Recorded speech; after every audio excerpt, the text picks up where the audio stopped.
কিমান দিন ধৰি বিজনেছ কৰি আছে? কিমান দিন ধৰি বিজনেছ কৰি আছে আপুনি? হা 2-3 মাহ মান হ'ল। আজি কিমান মাল লৈ আহিছিল? এইখিনি মানে কিমান কণ্টেইনাৰ আছিল আজি? 30-35 মান হ'ব। তোমাৰ নাম কি? নিজমুল হক। তোমাৰ দেউতাকৰ নাম? মন্তাছালি। ঘৰ 2 নম্বৰ বাংমাৰা। ইয়াৰ আগতো কিবা অভিযোগ আছিল নেকি তোমাৰ? ইয়াৰ আগতো কিবা অভিযোগ আছিল নেকি ড্ৰাগছৰ বিষয়ে? এইটোৱে। ইয়াৰ আগতো তোমাক কিবা ধৰা হৈছিল নেকি? ৰাইজে ধৰিছিল নেকি? এইবাৰ দিয়া আপোনাক কেইবাৰ ধৰা হ'ল? 2বাৰ।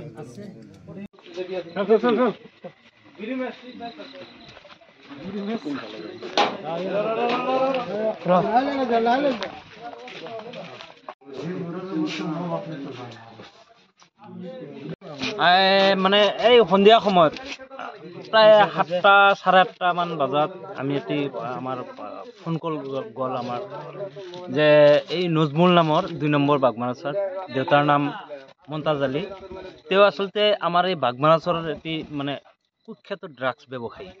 ফোন গ'ল যে তাৰ ঘৰত আজি মানে হেৰি আছে, গোপন সূত্ৰৰ আমাৰ ফোনটো আহিছিলে যে যথেষ্ট কণ্টেইনাৰ আহিছে।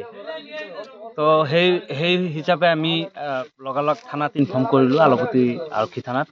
আৰু আৰক্ষী থানাৰ পৰা বিষয়াসকল আহি একদম ডাইৰেক্ট স্পটত মোটামুটি ওজনত ওলাল 12 গ্ৰাম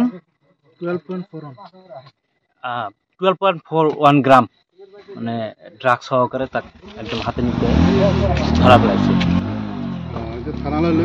পুলিচে আহি তাৰপিছত সেই বস্তুখিনি তত্ত্বাৱধান কৰি ইনভেষ্টিগেশ্যন কৰি পুলিচে লৈ গ'ল থানালৈ। আপুনি সচেতন যুৱক হিচাপে ড্ৰাগছৰ গ্ৰাসত যুৱ প্ৰজন্মৰ মাজত এটা মানে এইটো বৰ্তমান এটি ভয়াৱহ ৰূপ ধাৰণ কৰিছে ড্ৰাগছ, বিশেষকৈ আমাৰ চৰাঞ্চলত। গতিকে আমি সমাজৰ সচেতন যুৱক হিচাপে এইটোৱে বিচাৰোঁ যে সম্পূৰ্ণৰূপে ড্ৰাগছৰ ব্যৱসায় বা ড্ৰাগছ যিসকলে খায় সেইটো উৎখাত হ'ব লাগে আৰু সমাজ সচেতন হ'ব লাগে।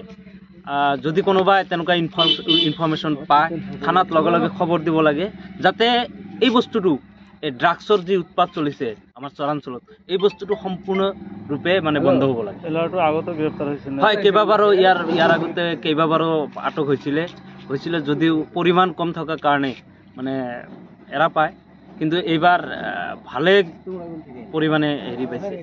ল'ৰাটো ব্যৱসায় কৰে, হয়, ল'ৰাটো মাজে সময়ে এই চব্জিৰ ব্যৱসায় কৰে বুলি গম পাওঁ, কিন্তু তাৰ মাজতে এইটোও চলায়। ড্ৰাগছৰো ব্যৱসায়, ভাল ডাঙৰ ব্যৱসায়।